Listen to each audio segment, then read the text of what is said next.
Hey everyone, Heron here from Heron Fox Farm, and it's early Sunday morning. I think it's about August 17th or something like that. And so Sundays I get up about 5:40 in the morning, and I leave home around. Today I left at 6:10. And I have about an hour and 40-minute drive to the Sebastopol Farmers Market, where I go every Sunday and sell the nuts. So I'm heading there now, and I wanted to do a video about what unpasteurized almonds mean. I think one of the most common questions I get almost on a daily basis, I get a phone call or an email with this question: are your almonds really unpasteurized, or do you pasteurize them with steam, or how do you get away with selling unpasteurized almonds in California? And so I want to explain that, and I have actually a really cool David and Goliath story that happened last year that I wanted to tell everyone about. So basically, since 2007, the USDA passed a law, basically, that all California-grown almonds have to be pasteurized, either with steam or with a chemical called propylene oxide, and they call that PPO, and they get away with calling that pasteurization. Even though it's a chemical process.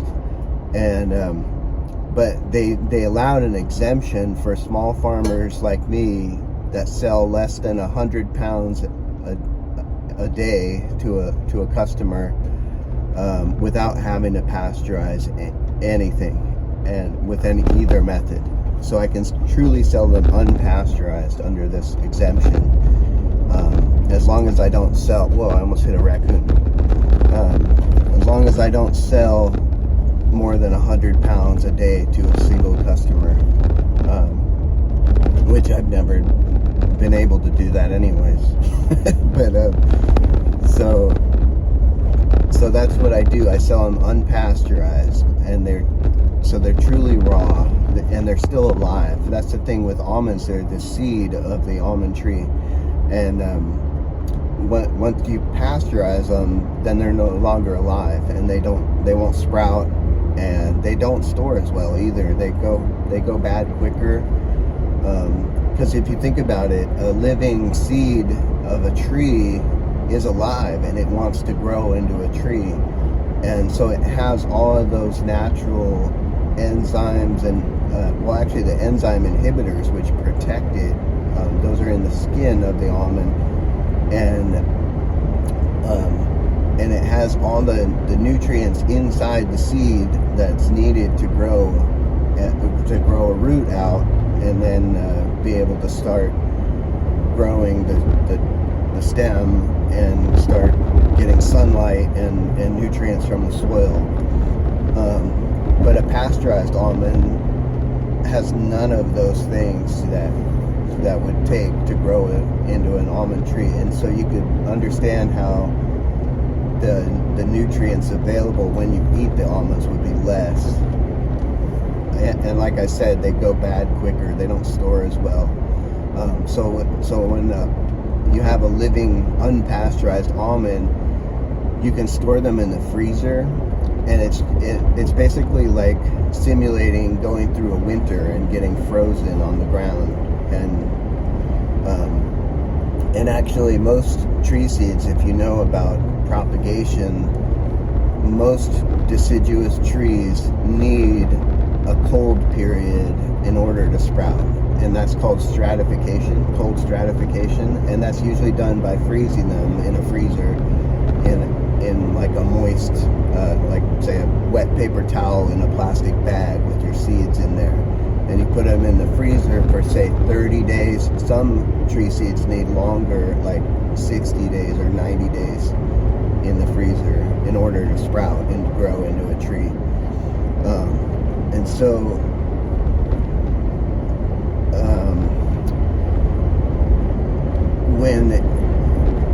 because of that natural process of germination, it's the tree seeds can go through multiple freezes and thaw out. So you could take your almonds, put them in the freezer, and then take them out and let them thaw out, and then put them back in the freezer, and do that over and over again, and it won't hurt them, it won't deteriorate them because they're still alive.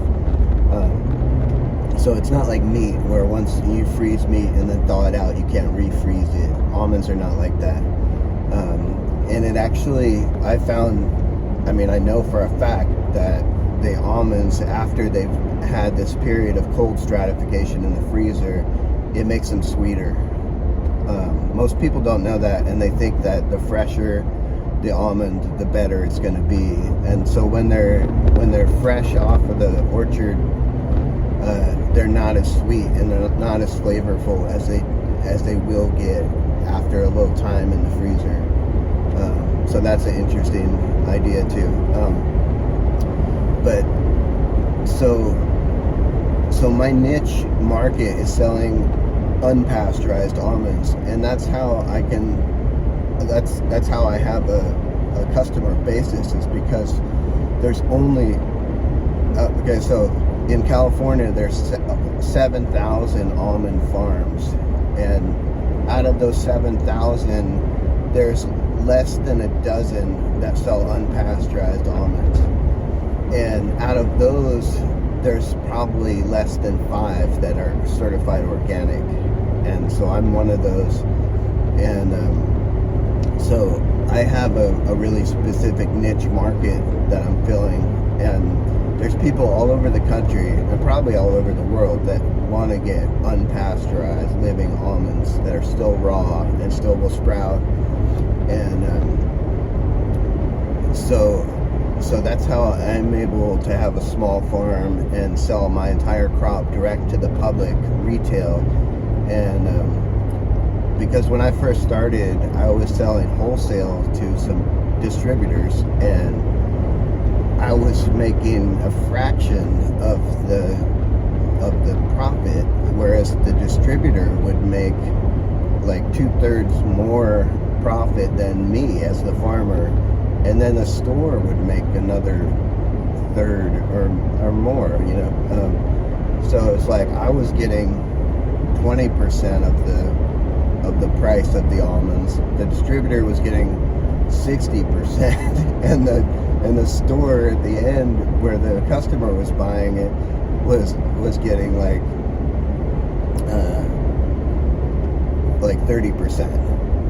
So as a farmer, like, I don't know how I do know how they do it, is because they have massive amounts of acreage, and so they can, and they're not growing them organically, so they can pump them full of chemical fertilizers and use insecticides and Roundup, which is just would save a massive amount of workload in the orchard, whereas burning the strips with propane is an extreme amount of labor on a tractor for hours and hours and hours, all summer long, and then the cost of the propane, and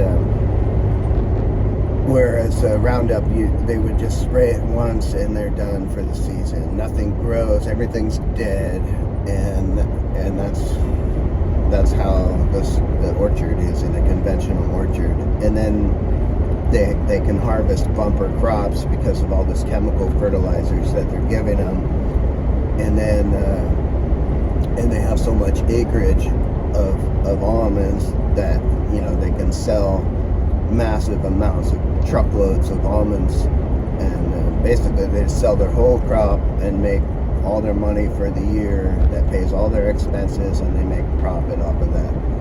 Whereas me, I have to just sell a little bit of almonds every day, and I go to farmers markets every weekend, and I sell almonds year round, and I keep them in a cold storage unit. I have a 40-foot shipping container that's refrigerated, And, well, it's actually 32 degrees in the back room where my cold room is, and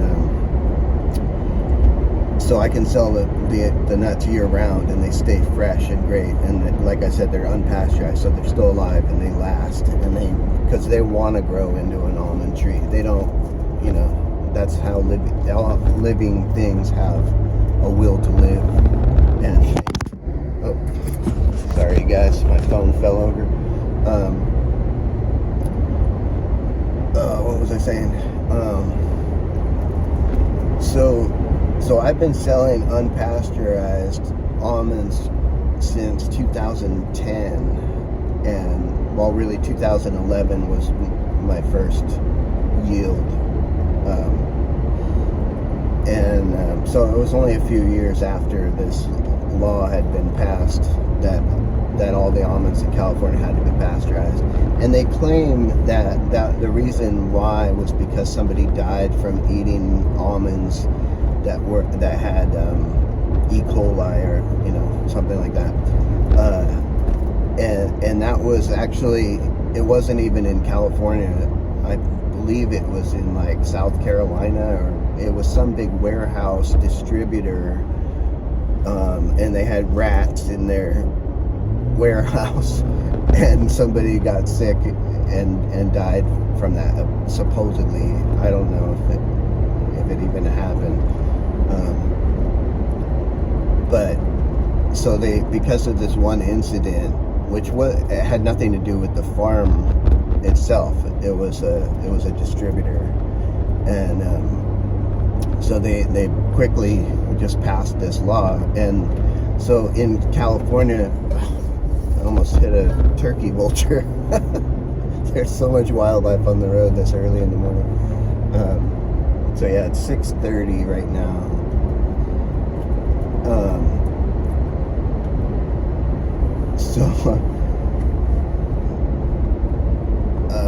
What was I saying?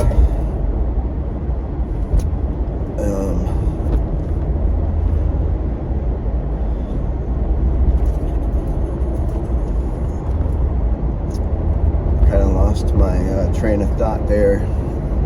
Turkey vulture intervention in my brain. So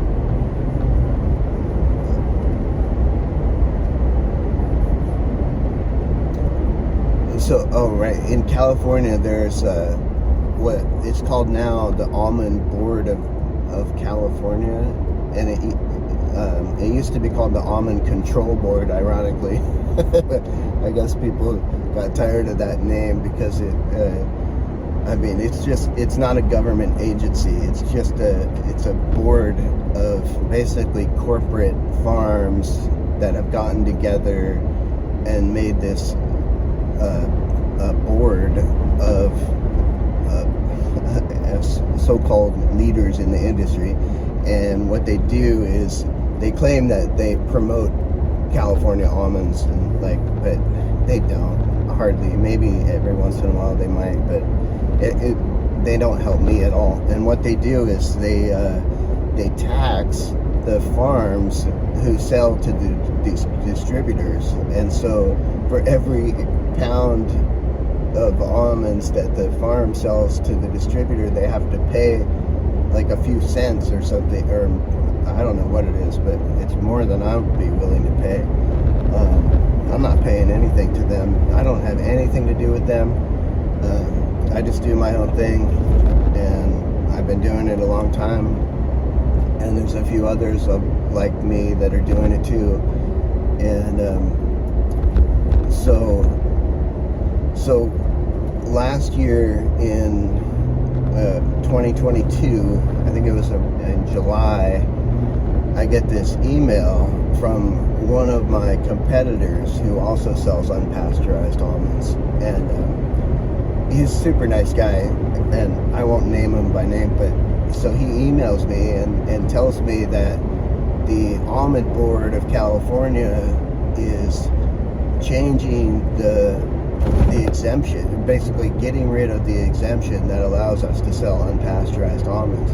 And my first reaction was, well, that doesn't affect me because I'm not a member of their organization. You know, I don't have anything to do with them. I don't pay their tax. You know, I'm not a member, and because it's a corporate board, it's not a government agency.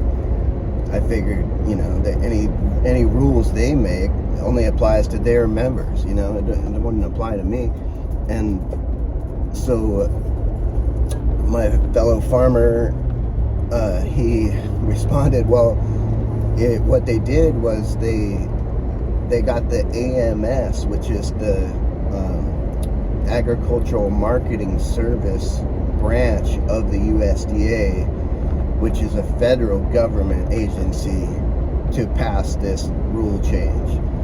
And so they basically are corporate lobbyists for, and they only look out for themselves, which are, like I explained earlier, they're massive corporate farms. Like they're not small family farms. Maybe they're family farms, but they're huge, and they don't care about this niche market of unpasteurized almonds, and they have this attitude like we're breaking the rules and we need to be shut down. so they lobbied the AMS to change their rule on the unpasteurized almonds, and basically the AMS didn't even think twice. They're like, okay, let's do it. And so they had an open comment period for anybody to object to this rule change. And I only found out about it, I think I had 10 days before the open comment period was over. And because I'm not a member of the Almond Board of California, I don't get their publications and their messages that they're gonna lobby the government to affect me. So I didn't even know about it until this fellow farmer emails me, and he was like, well, this will shut you down. It'll shut us all down because it's a federal law. And so I was like, oh man, this is not good. So he basically asked if I could reach out to all my customers, and which was what he was doing, and trying to get them to submit comments opposing this rule change. And so I did. I went through, I'm pretty old school. I don't have a computer database of customers. I have a binder with some paper records of, sales over the years. And so I went through one by one and emailed probably 400. I sent over 400 emails to customers, and he did the same. And I think a couple other farms did too that he reached out to, and then I made a series of Facebook posts on my Facebook page for Heron Fox Farm, and I was kind of desperate because we literally only had days, like a week, to challenge this ruling, and it was already decided. They had made the ruling, and then they had an open comment period if anybody didn't like it. And so we, between the about four of us that were, maybe five of us that were trying to get people to submit comments, we got, but when the open comment period ended, we had 1,180 comments sent in, and these are public information. You can go to the Federal Register and read every single one of these comments, and it's pretty amazing to read them. I'm gonna later, I'll pull some up and read them. I'll read the one I sent. I sent in two. I sent one in my name, and then I sent one in the name of my farm. And then, and I got so many of my customers to send in comments. And when you read through them, they're just so uplifting and amazing. People were they brought up so many good points. And so and then I called the AMS regional director from my area, and I left a long message for him, just kind of ranting, and then he called me back like pretty quickly, and he was a really nice guy, and we had a great conversation. And then he told me, this was before we knew how many comments were submitted, but he goes, there's over 1,100 comments now we have to read. And he was like, I don't know what you did. He's like, most of these things we see like 3, maybe 4 comments, maybe 5 comments. He's like, this is insane, the amount of comments that we have to go through now and read every one of them. I was like, well, good. So he was really nice. And then he was like, I can't, give you any official word. He's like, but I don't see how this can really go any further, like with these comments. And then, so one of the huge ones, there was 2 really that really helped me out, and I will mention them. So I reached out to the Ectasis Foundation, which was the foundation that did this regenerative almond study on our farm and some other farms, and they're really great, and I kind of helped them out with their study, and so I reached out to them and said, hey, this kid shut me down, this stupid ruling that they just arbitrarily want to end my ability to sell unpasteurized almonds, and like there's no way I could start pasteurizing my almonds and expect to have a business, like, because my customers specifically seek out unpasteurized almonds. That's my niche. Unpasteurized organic almonds, which, like I said, there's only less than 5 of us in California out of 7,000 farms that are growing almonds. And so they jumped on it, and they wrote an amazing letter that they submitted, and it brought up incredible points. They were so good, so professional, and it was just like, after that one, like this almond control board didn't have a chance. And then the other organization that helped me out a bunch was CAF, which is Community Alliance of Family Farms. They're really great. They do a ton of work to help farms, small farms in particularly, family farms. And so I reached out to them, and it was kind of like a friend of a friend worked there, and that kind of worked to my advantage, I think. But they submitted a great paper too, and they had already done something similar. They had done something similar to, I think it was spinach or lettuce, I can't remember. It was some crop where something happened. Somebody got some salmonella or E. coli, and then they had to recall a bunch of lettuce, and then they tried to they tried to change some laws about how these people can do it. I don't know much about it because I don't grow lettuce or spinach or anything, but in their paper that CAF submitted, they brought up this other incident, and they made some amazing points too. And so those 2 letters, the Ectasis Foundation and CAF, they blew them out of the water. And then plus all the over 1,000 comments from just regular customers. Many of them were doctors, and many of them were cancer patients too. And they brought up my cancer treatment is I specifically have to find clean raw foods that aren't treated or processed in any way, and that's there's what's called the Gerson method of cancer treatment, and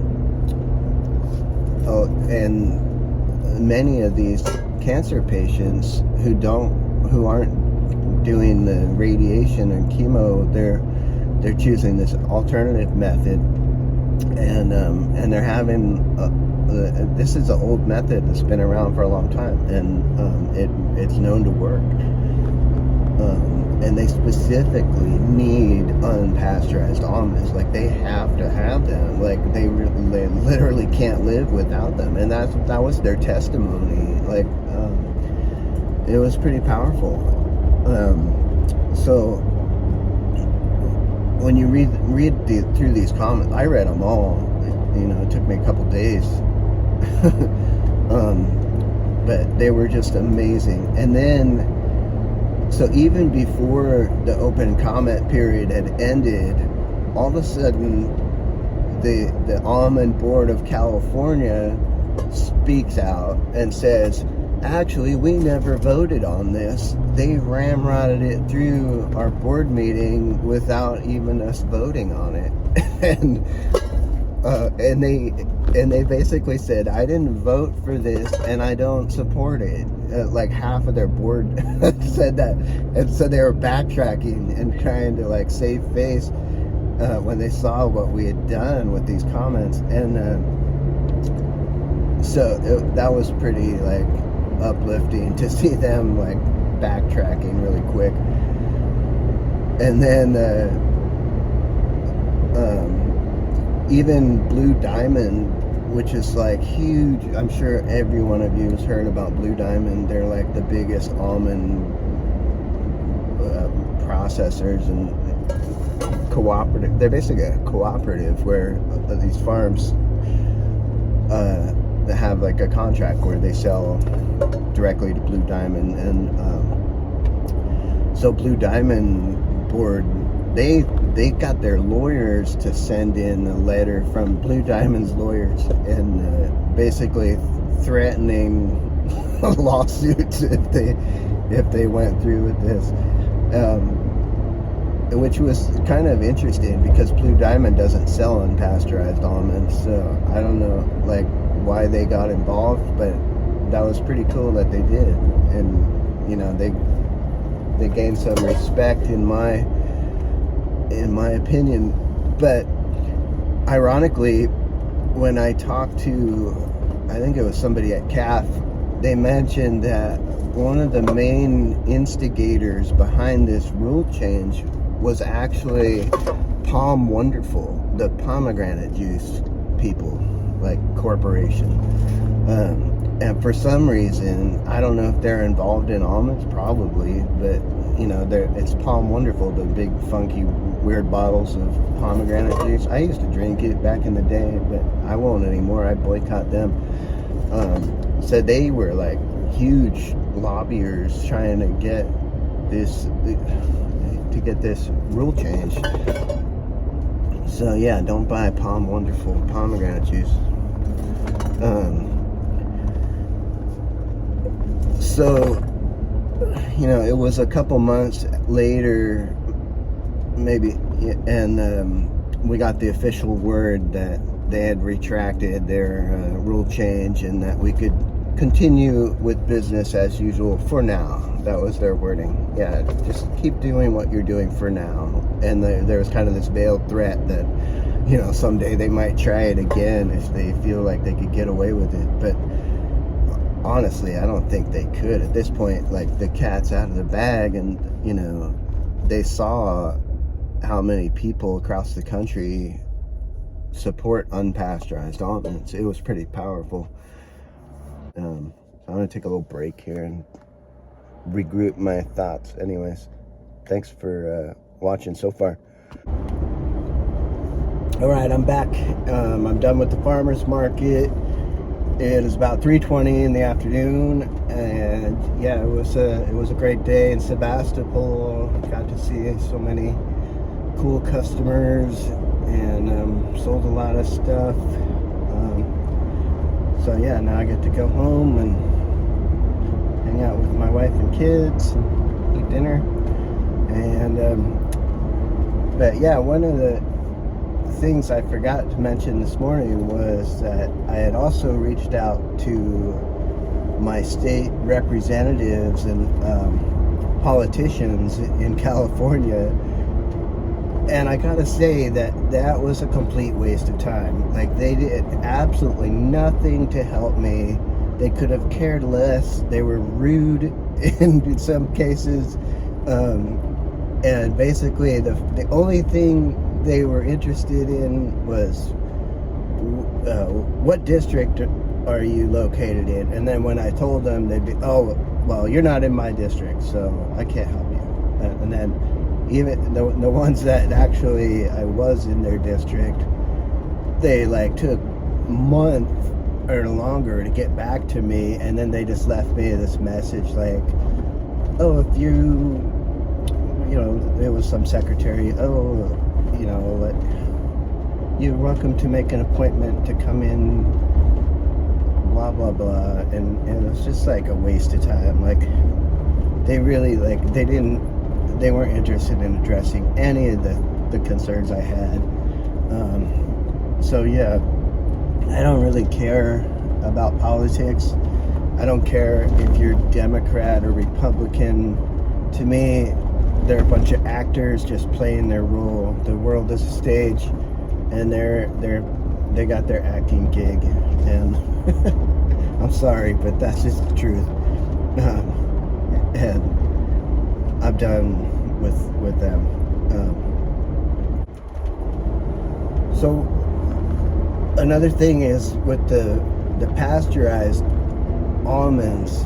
Like, when this rule was first put in place in 2007, they set it up so that not anybody can just pasteurize their almonds if they want to play by their rules. And like, they set it up like I said, they're just like mega corporate farms, and they only like help themselves with their rules that they make. And I'm talking about the Almond Board of California, and then through them the USDA. So what they did was set it up so that if you wanted to sell through these distributors, you'd have to pasteurize the distributors basically would have to pasteurize the nuts. And then but they make it so that, not like, if you're a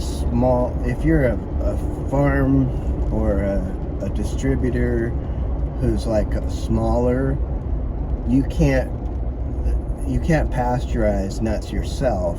Like, they only allow you to send your almonds to get pasteurized at certain facilities that are authorized to do it. And these facilities are huge, like mega like factories. And so they have these huge like semi-truck loads of like 30,000 pound minimums for the pasteurizing facilities, and there's only like a few facilities scattered around California.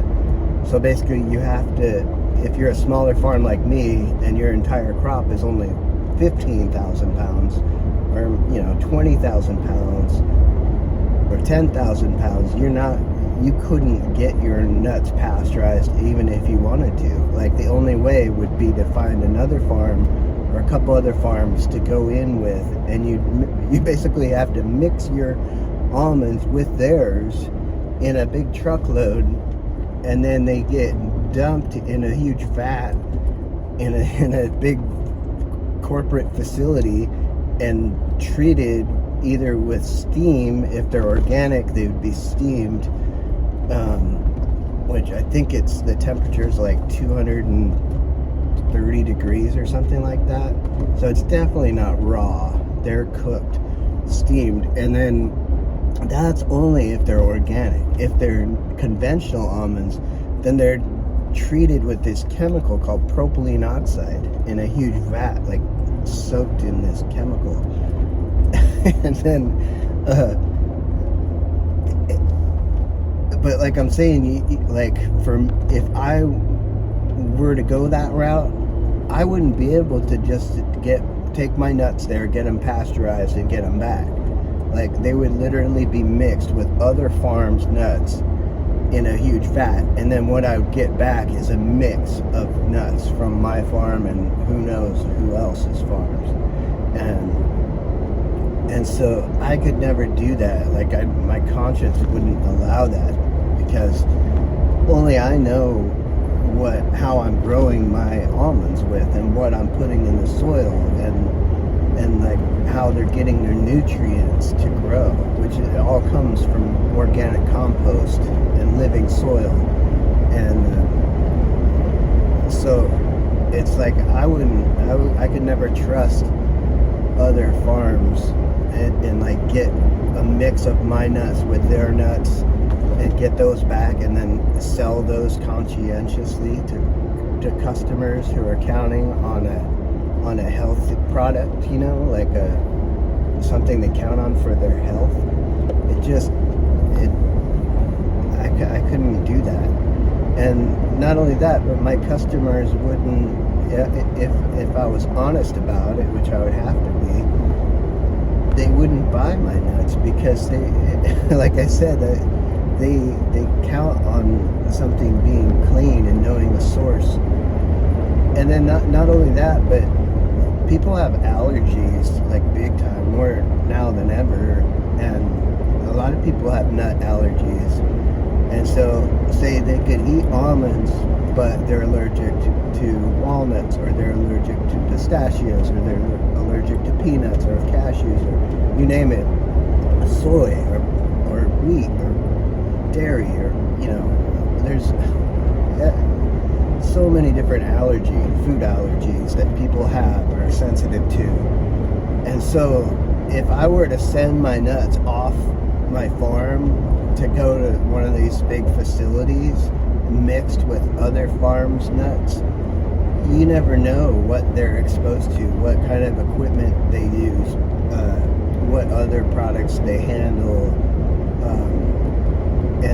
and so I wouldn't be able to guarantee my customers that there's no risk of allergies from coming in contact with any of those other things. But doing what I do now, what I've always done is I sell them unpasteurized. They don't go off the farm other than to my brother-in-law's facility to get shelled at harvest time. And you know, it's right down the street from my orchard. I mean, literally right down the street.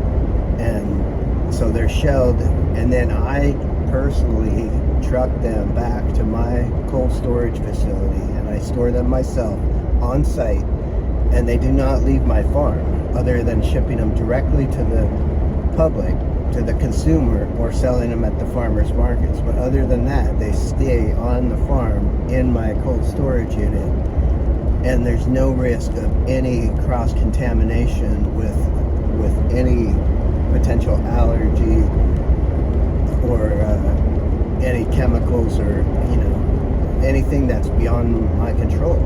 So that's how I can confidently, and I get inquiries all the time. Do your nuts come in contact with peanuts? Do your nuts come in contact with any other, you know, you name it? And I can confidently say no. Like, I only handle almonds and walnuts, but I keep them separate. I mean, they're stored in the same cold storage facility, the almonds and walnuts, but they're not on shared equipment or anything. And so I can explain that to people, and then then they can decide if they, you know, if somebody has a walnut allergy, then they can decide if they want to risk that. But I can confidently say there's absolutely no peanuts or cashews or dairy or soy or wheat or any of those things, yeah, in any way. Like, there's no risk at all of those things. And so that's a huge part of my market and my ability to sell my nuts. And so the way that they've set up this pasteurizing requirements, like so backwards, and like it's not about food safety at all. It's so obvious. Like, it can't be about food safety. Not only that, but they can still these distributors and stores can still import almonds from out of the country, like Spain or Italy, or there's other countries growing almonds too, and none of those countries have these pasteurizing requirements, and they can be imported into California, into the United States, and sold right over the counter at the stores without being pasteurized. And they don't have to, like, they don't, like, have a warning, like, warning, these nuts are unpasteurized. Like, there's no risk. It's not. People have been eating unpasteurized almonds for thousands of years, and it's only been since 2007 that they've had any kind of pasteurizing requirements. So it's not about food safety. That's just a cover story, so they can implement more regulations and fees and, like, get their little greedy paws on your nuts and, like, and have their way with them. And, like, it's just so wrong and backwards. It's not protecting anybody. It's not helping anybody. It's more just control of our food supply. And then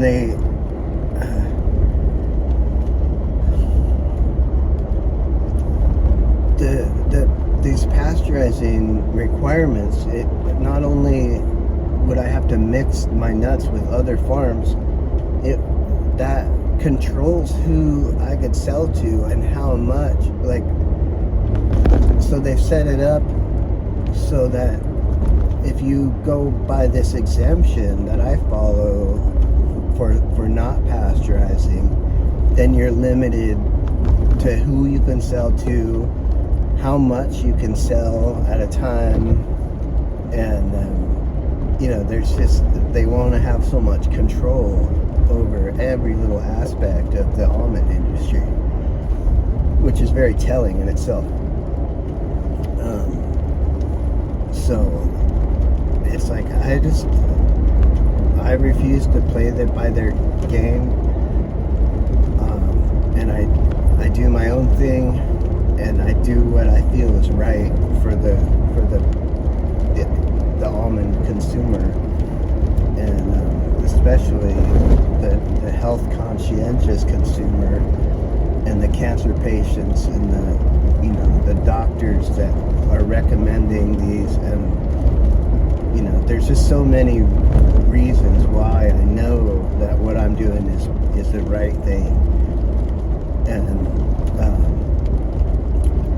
there's just, if this exemption had been taken away, like, it would have ruined my farm. Like, I literally would have had to shut my farm down and quit and go back to construction or something. Like, there's no way that I could keep farming if I had to pasteurize these nuts. And so I absolutely refuse to do that, and I feel so strongly about it. And so that was, like, I fought so strongly against these corporate lobbyists who are trying to shut my farm down, and a handful of other farms that are doing what I do, and we successfully beat them for now. Like, they never apologized or anything, but they scrambled to say that, like, the board, the almond board was like, oh, we never voted on it. But I didn't support this. Every one of them, like, half of the board was, like, trying to get out of any kind of involvement with it, which is very telling. Another thing is, like, I don't know how many calls I've gotten over the years from people looking to buy, like, a pallet of almonds, like, 2,000 pounds, or say 4,000 pounds a month, or they want a shipment, and they want to export them to India, and like I've had to explain to countless potential customers, like, no, I'm sorry, I can't do that. Like I only have unpasteurized almonds, and I can only sell up to 100 pounds a day.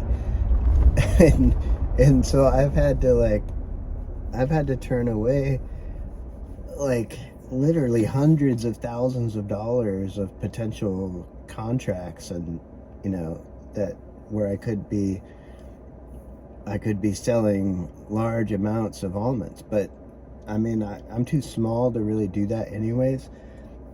But it's just like there's so much control over the almond industry in California, and it's so obvious that's what it's about. It's not about food safety. It's about control, controlling who the farmer can sell to and how much they can sell and where they can sell to. So I mean, they really have it. Even with this exemption, they've got a tight grip on the industry, and that's the way they like it, but nobody else likes it. And the other thing is, like, the almond board, when they made this pasteurizing requirement, they didn't inform the public at all. It was just like an industry kind of thing that, if you were an almond farmer in California, you found out about it. But if you were a consumer, you didn't. It wasn't in the news much. It wasn't like. And so, like I said, I get all these like inquiries about, like, people want a pallet of almonds or 4,000 pounds a month, or heard hundreds of these requests over the years, and I try to explain it like, well, I'm not allowed to do that because I don't pasteurize my nuts, and nobody knows. They're like, what does that mean? Like, what do you mean that you can't sell me the nuts? Like, I've never heard of this.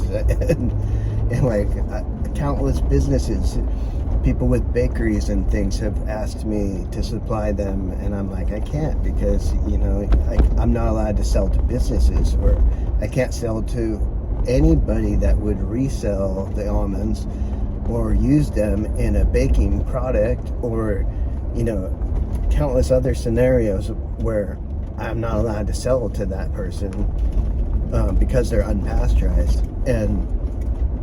And these people have never heard about it. They're like, I don't understand. I've never, like, whose law is this? And I have to explain it to, like, I'll be like, come on, it's a federal law that, there's an exemption that allows me to sell them unpasteurized, but only up to 100 pounds a day, and only direct to the end user.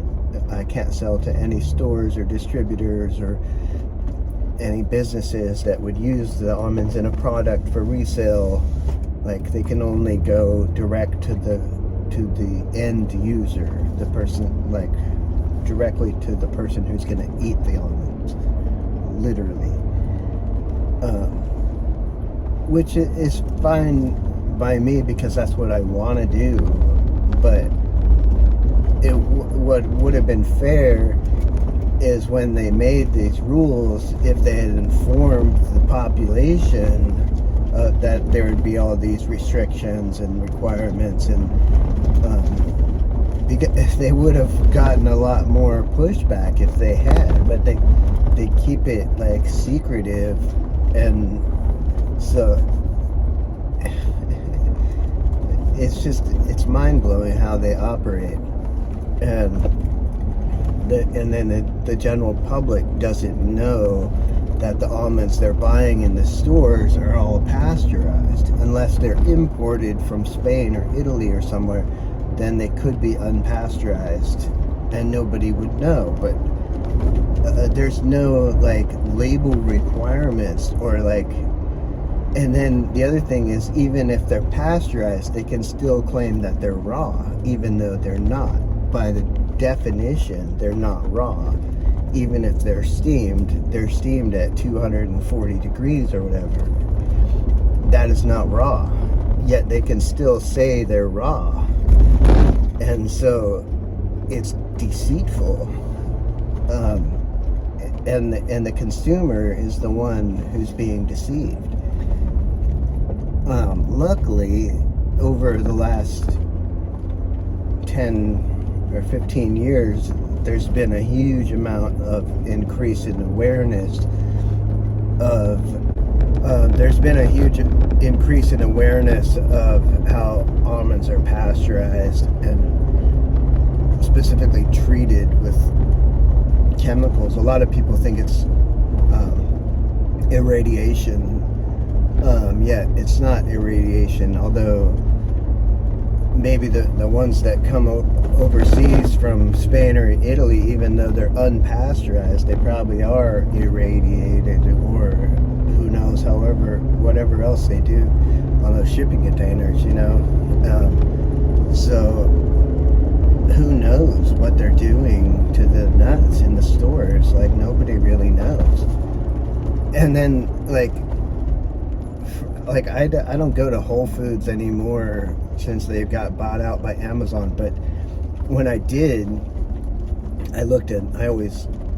when I go in stores, I look at the almonds and what they have, what they look like, what the price is, if they're organic, if they say they're raw, if they say they're pasteurized, all these stuff. And then one day I was in Whole Foods a few years ago, and I'm looking at the almonds in the store, and they say product of California,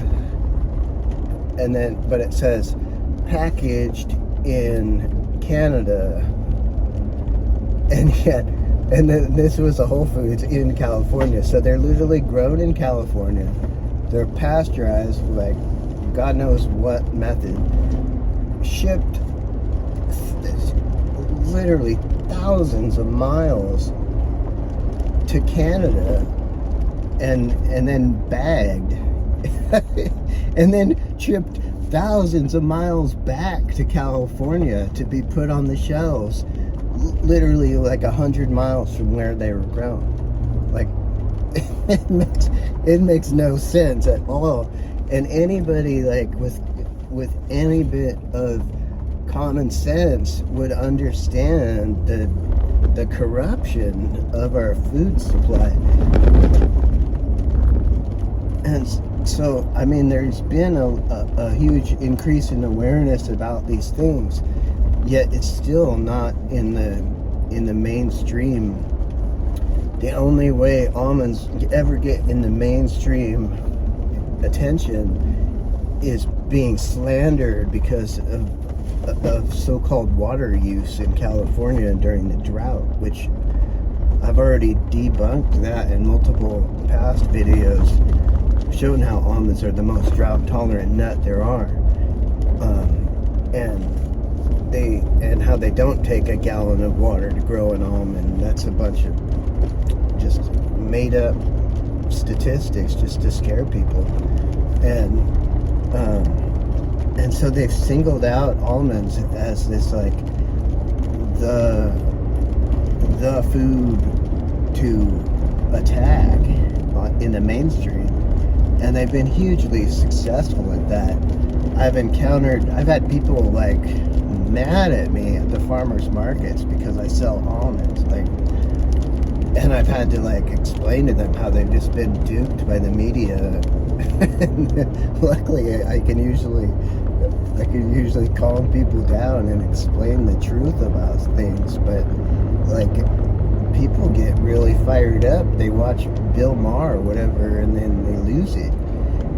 I don't know.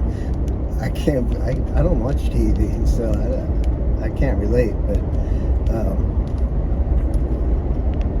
it's just I actually did make a video once.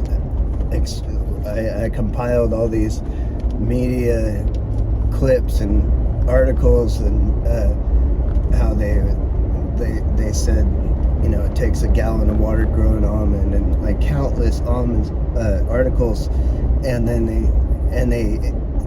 they like used.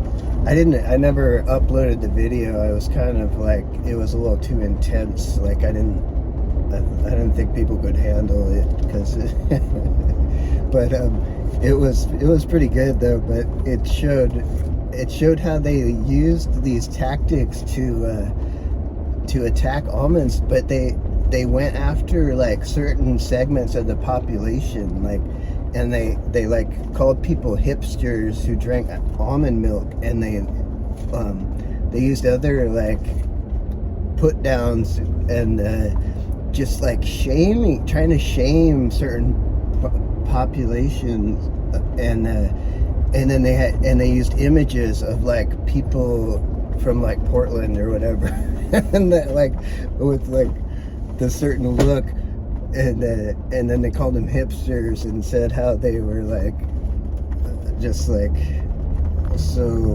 I don't even know what word to use, but it was bad.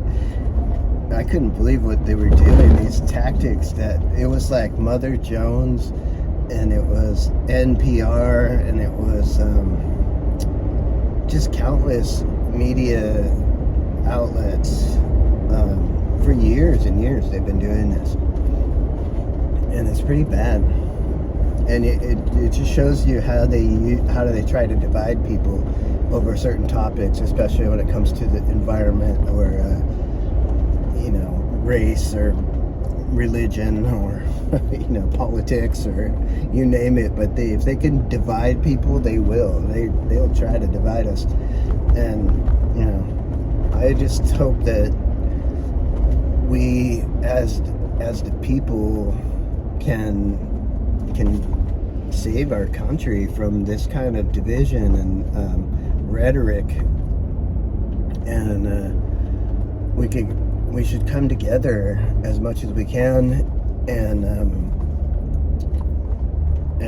defend our rights. You know, like we've allowed government to like creep in to all aspects of our lives and have too much control, and it's always in the name of progress, and it's not. You can, anybody my age or older can look back at and see how it's not progress. Like, we've gone backwards in so many ways, and it's just becoming more and more obvious all the time. Well, I've gone off on a bit of a tangent here, but let me get back into the topic at hand. This original proposal was in February 22nd, 2022, and they had a 60-day open comment period. During those 60 days, they received 4 comments, and then they decided to have a second open comment period. I found out about this in July of 2022, and there was only about 10 days left in the second open comment period, because that was only 15 days. And during those 15 days, they say that they received 1,155 comments, and then they go on to give a summary, and basically it says like 93% cited the negative impact that the rule change would have on both the producers and the consumers. And then there's at the top here, you can click on the comments and read them all. Out of the 1,155 comments, they say that 98%, 1,133 were opposed to the rule change, 0.17%, only 2 were in support of it, and 1.9%, 22, were either non-specific or non-substantive with regard to the merits of the proposal. So after reviewing and considering all comments received during both public comment period, AMS has determined that the proposed rule to modify administrative requirements for almonds grown in California should be withdrawn. Woohoo! Yeah, we beat them. All right, you guys. Thanks for watching. Cheers.